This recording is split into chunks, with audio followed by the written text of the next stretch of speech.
બીજો સરળ દાખલો લઈને આવે છે આપણે રકમ વાંચીએ પહેલાં કે બે આંકડાની મોટામાં મોટી અવિભાજ્ય સંખ્યા કઈ.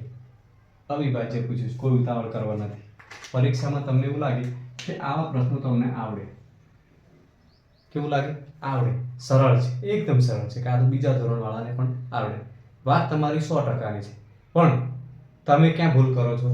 અવિભાજ્ય સંખ્યા કઈ. બરોબર, એટલે ફટાફટ જવાબ નહીં આપી દેવાનો. આને તો કહે છે 3 ને 11 થી ભાગી શકાય, પછી આને ભાગી શકાય, આને ના ભાગી શકાય. બરોબર, પછી આને ના ભાગી શકાય, આને 19 × 5 = 55. બરાબર, આને ભાગી શકાય.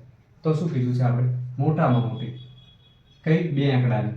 તો મોટામાં મોટી કઈ? આ 93 તો નહીં ગણે, કારણ કે 97 મોટા છે એટલે. છે ને એકદમ સરળ.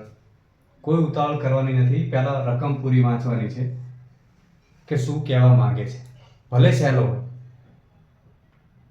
બરાબર, ભલે એકદમ સહેલો જવાબ હોય તો તમારે ઉમંગમાં આવીને ફટાફટ ટીક નથી કરી નાખો. 93, 97 છે, 99 છે, પછી 99 ફટાક દઈને ટીક કરીને આવતા રહો, તમારે 1 માર્ક જતો રહે.